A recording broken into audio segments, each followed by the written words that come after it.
Olá pessoal, tudo bem? Bem, meus irmãos, eu fico daqui de cima olhando, eu fico de cima olhando a cidade, ainda mais essas partes aqui de Nova Iguaçu, os bairros aqui de Nova Iguaçu, e eu nasci aqui nesse bairro, eu nasci aqui, fui criado aqui, nesse bairro aqui. E aqui também que eu tive a minha experiência com Deus. Aqui que eu tive a minha experiência com Deus, embora eu nasci no Evangelho, nasci no Evangelho porque meus pais são cristãos, crentes, evangélicos, então eu nasci no Evangelho, mas eu só fui ter um encontro com Deus lá na minha juventude, entendeu? Embora eu já trazia o temor a Deus no coração, desde pequeno, de igreja, depois da minha adolescência eu dei uma desviada, e depois na juventude assim, né, eu voltei para Jesus. Então eu fico aqui em cima aqui olhando esse lugar, né, eu lembro que aqui tem um lugar, alguns lugares, aonde eu comecei a fazer trabalhos assim de pontos de orações. Hoje, graças a Deus, tem igrejas. Graças a Deus tem igrejas, que são igrejas do antigo ministério que eu era pastor. Então, eu fico lembrando, né, daquela época. Eu estou falando aí do finalzinho dos anos 80, ali de 88, 89. Eu casei em 90, né, dos trabalhos que muitas das vezes eu fazia, né, ia para o lugar, abria-se lá uma portinha, uma lojinha, às vezes garagem de algum membro da igreja, e ali nós começávamos a dar os nossos primeiros passos na pregação do Evangelho, né? De querer pregar o Evangelho. E eu me lembro, pessoal, que aquilo para mim era sensacional, maravilhoso, espetacular.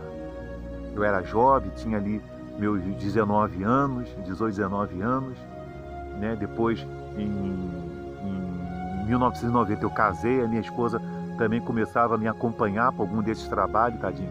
Às vezes pegava chuva, a gente tinha um trabalho que nós fazíamos aqui, num bairro chamado Cerâmica, que de noite, a gente ia para lá de noite, e às vezes quando chovia, às vezes eu tinha que passar por um lugar cheio de água.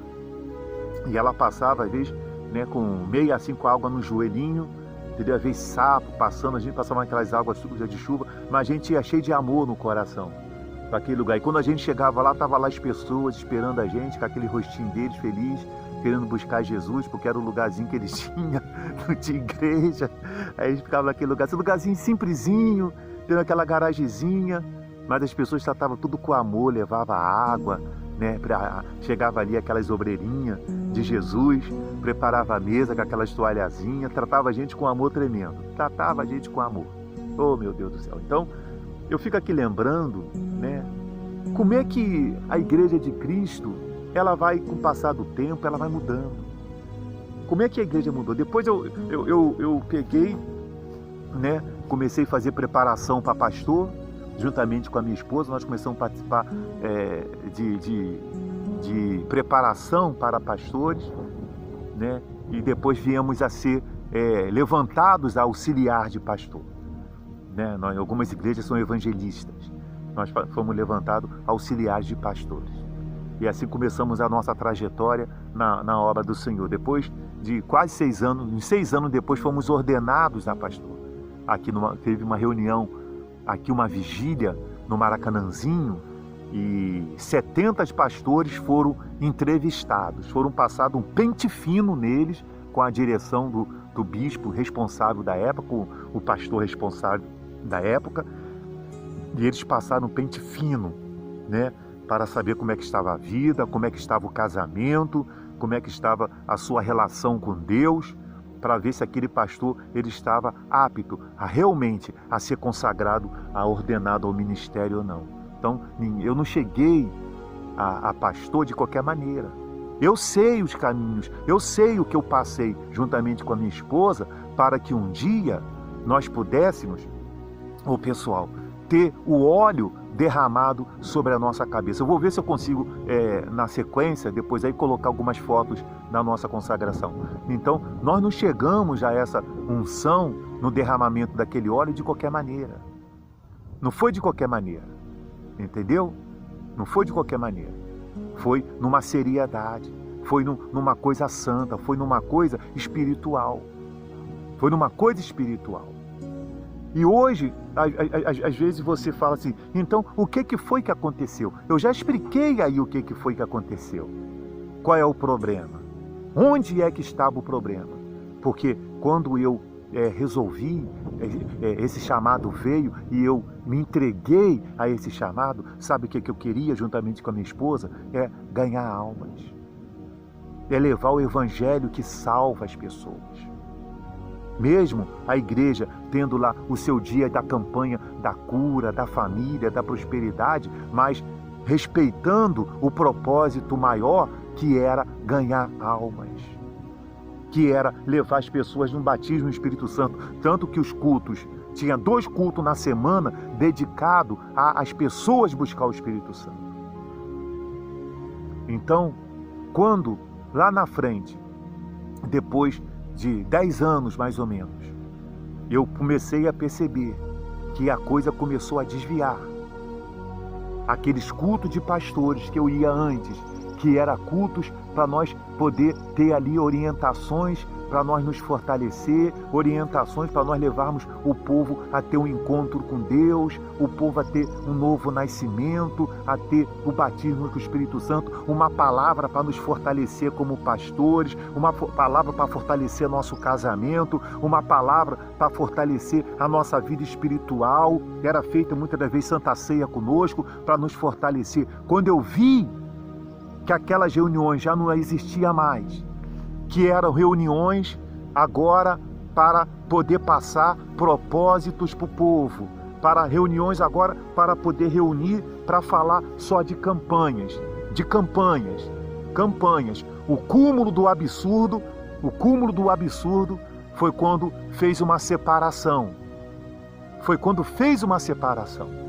Olha, vocês que são da igreja, que dá de tantos mil até tantos mil, você vai assistir reunião com o principal, com o responsável principal. Você que tem a reunião, a igreja que faz a reunião de tantos mil agora tantos mil, você vai fazer reunião com o segundo, com o auxiliado principal. E você que que tem uma igrejinha aí fraquinha, uma igrejinha que está no vermelho aí, você assiste lá com qualquer um. Aí vinha qualquer um e fazia.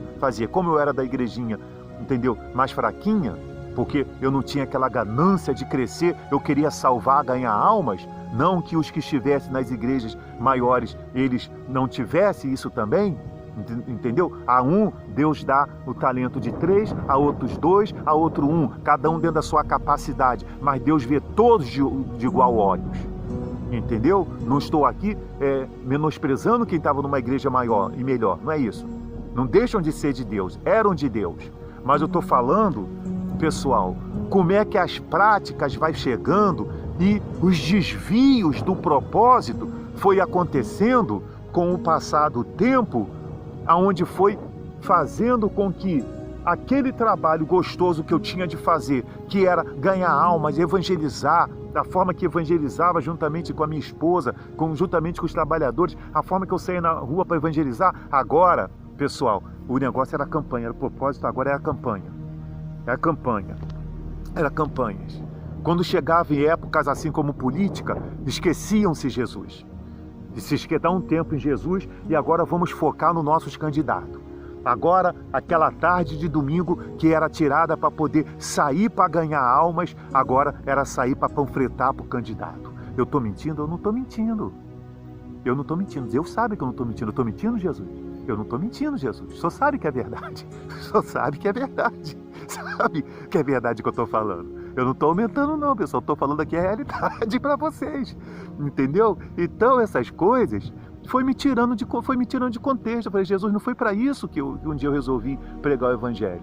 Eu não tomei a decisão de pregar o evangelho para ficar pregando campanha, meu Senhor. Para ficar dando envelope para a pessoa, 2, 3 envelopes por dia. É envelope do dízimo, é envelope do jornal. Eu não entreguei a minha vida do Senhor para me ser jornaleiro. Tinha até jornal para vender. Eu tinha que bater uma meta de jornal para me vender jornal. Às vezes eu ia para o culto já preocupado em vender jornal. A primeira coisa que eu fazia quando chegava no culto, entendeu, pessoal? É orar para Deus abençoar um jornal, entendeu? Para a pessoa levar, porque eu tinha que bater a meta de vender jornal. Então, isso tira de nós, sabe, aquela espiritualidade, aquilo que a gente quer realmente fazer. Eu queria ganhar almas, eu queria pregar o evangelho, mas houve alguns empecilhos, começaram a criar-se alguns empecilhos, começaram a criar alguns protocolos que não estavam de acordo com a Bíblia, que não estava e não está de acordo com a Bíblia. Então, eu falei agora, bem, é fim de linha. Em acordo com a minha esposa, nós sentamos, depois de tantas coisas que a gente vimos, passamos, e tanta oração que nós oramos, e resolvemos nos desligar desse ministério. Entendeu? Mas permanecemos ligados com Jesus. Permanecemos ligados com Deus. Então, eu fico daqui olhando, sabe? E às vezes eu fico pensando, imaginando, lembrando, tem uns lugares aqui, não era tão povoado assim. Coisas de 30 anos atrás, né? 30 e poucos anos atrás, umas 3 décadas. Não era o lugar aqui, não era tão populoso assim como nós estamos falando aqui, não. Entendeu? Era bem menos casa, bem menos moradia. Então eu fico lembrando, eu fico falando, meu Deus do céu, tem misericórdia dessas placas de igreja, Senhor. Tem misericórdia desses líderes evangélicos. Senhor, toca, eu tenho orado para Deus tocar nesses líderes evangélicos, nessas placas de igreja, inclusive do antigo ministério que eu estava, para Deus tomar nas mãos deles. Eu fico vendo, como eu disse, nessas épocas de política, estão tudo aí com bandeira na mão. Jesus foi deixado de lado. Meus irmãos, leia o Salmo 127. Se o Senhor não edificar a casa, em vão trabalhos que a edificam. Se o Senhor não vigiar a cidade, em vão vigia a sentinela. Entende? Inútil é a pessoa acordar de madrugada para granjear o pão penosamente. A Bíblia fala, aos meus amados ele dá enquanto dorme. Entendeu?